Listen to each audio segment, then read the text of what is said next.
ರುದ್ರಾಭಿಷೇಕಂ cinema ಬಗ್ಗೆ ಇವಾಗ ಎಲ್ಲರೂ ಈ ಸಿನಿಮಾದ ವಿಚಾರವನ್ನ ಕೇಳಿದ್ದೀರಾ, ನೋಡಿದ್ದೀರಾ, ಹಲವಾರು ಅನುಭವಗಳನ್ನು ಹಂಚ್ಕೊಂಡಿದ್ದಾರೆ.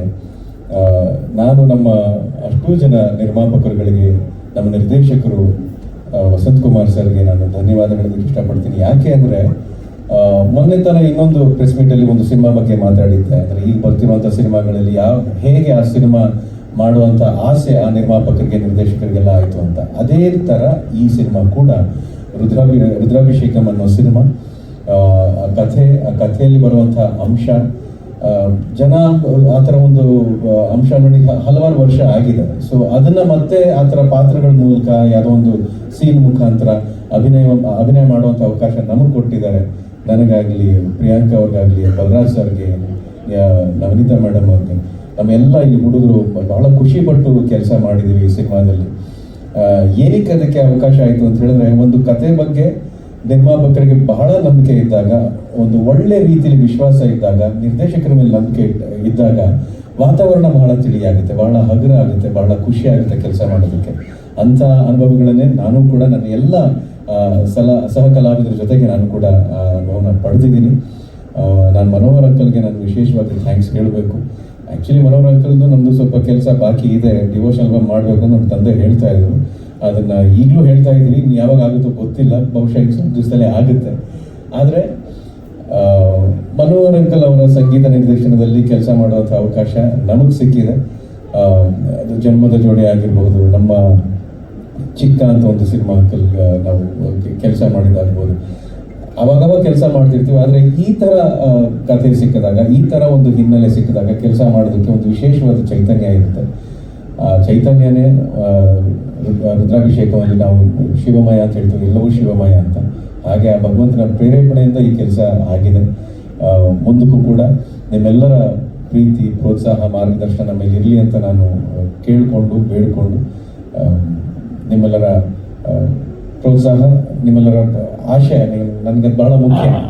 ಪ್ರತಿ ಹಂತದಲ್ಲೂ ಅದೇ ಕೇಳ್ಕೊಳ್ಳೋದು. ನಾವೇನೇ ಕೆಲಸ ಮಾಡ್ಬೋದು, ಕೆಲಸ ಮಾಡ್ತೀವಿ, ಆ್ಯಕ್ಟ್ ಮಾಡ್ತೀವಿ, ಪ್ರಮೋಟ್ ಮಾಡ್ತೀವಿ, ಆದರೆ ಅದೆಲ್ಲದರ ಹಿಂದೆ ಒಳ್ಳೇದಾಗಲಿ ಇವ್ರಿಗೆ ಅನ್ನೋದು ಉದ್ದೇಶ ಜೊತೆಗೆ ನೀವು ಬರ್ತಿರಲ್ಲ, ನನಗದು ಬಹಳ ಮುಖ್ಯ. ಹಾಗಾಗಿ ನಿಮ್ಮಿಂದ ನಮಗೆಲ್ರಿಗೂ ಒಳ್ಳೇದಾಗಲಿ ಅಂತ ನಾನು ಕೇಳ್ಕೊಳ್ತಾ ನನ್ನ ಮಾತನ್ನು ಮುಗಿಸ್ತೀನಿ. ಧನ್ಯವಾದಗಳು. ಮತ್ತೊಮ್ಮೆ ಹೇಳ್ತೀನಿ, ದಯವಿಟ್ಟು ಸ್ಟಾರ್ ಬೇಡ, ರಾಘು ಅಂತಲೇ ಕರೀರಿ, ನನಗದೇ ಪ್ರೀತಿ ಸರ್. ಹೌದು, ನನಗೆ ತುಂಬ ಚಾಲೆಂಜಿಂಗ್ ಆಗಿತ್ತು ಸರ್. ನನಗೆ ಭಾಳ ಚಾಲೆಂಜ್. ವೀರಗಾಸೆ ನಾವೆಲ್ಲ ಯಾವ್ದಾದ್ರು ಹಬ್ಬದಲ್ಲಿ ಅಥವಾ ಯಾವ್ದಾದ್ರು ಒಂದು ಸಂದರ್ಭದಲ್ಲಿ, ಜಾತ್ರೆಯಲ್ಲಿ ನೋಡಿರ್ತೀವಿ. ಇವಾಗ ನಾವು DKD ಅಲ್ಲಿ ನಾವು ಕೂತ್ಕೊಂಡು ಕೂಡ ಅದನ್ನು ವೀರಗಾಸೆ ಪರ್ಫಾರ್ಮ್ ಮಾಡೋರು ಬರ್ತಾರೆ.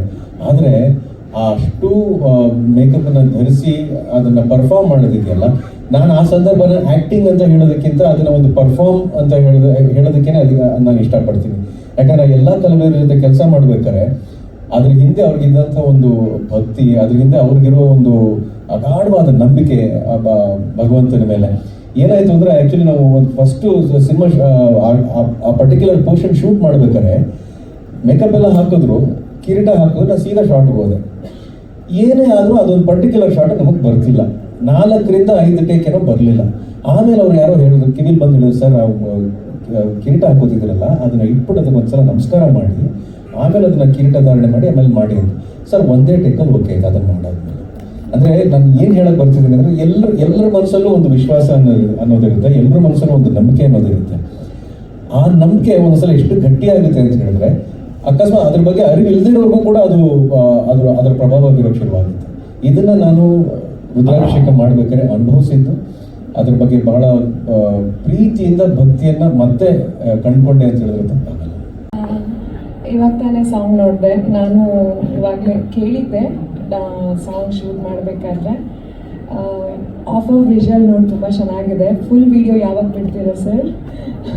ತುಂಬ ಚೆನ್ನಾಗಿದೆ. ಮನೋಹರ್ ಸರ್ ಇಂದ ಒಳ್ಳೆ ಸಾಂಗ್ ಕೊಟ್ಟಿದ್ದಕ್ಕೆ ತುಂಬ ಥ್ಯಾಂಕ್ ಯು. ಇವನ್ ಇನ್ನೊಂದು ಸಾಂಗ್ ಇದೆ, ಅದಕ್ಕೆ ನಾವು ಡ್ಯಾನ್ಸ್ ಎಲ್ಲ ಮಾಡಿದ್ದೀವಿ. ಆ ಸಾಂಗು ಆದಷ್ಟು ಬೇಗ ರಿಲೀಸ್ ಆಗುತ್ತೆ.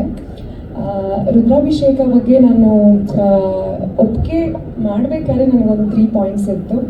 ಒಂದು, ರಾಘು ಸರ್ ಫೋನ್ ಮಾಡಿ, ಪ್ರಿಯಾ ಈ ಥರದೊಂದು ಸಿನಿಮಾ ಇದೆ, ಒಮ್ಮೆ ಕತೆ ಕೇಳು ಅಂತ ಅಂದರು. ಶೋರ್ ಸರ್ ಅಂತ ಅಂದೆ.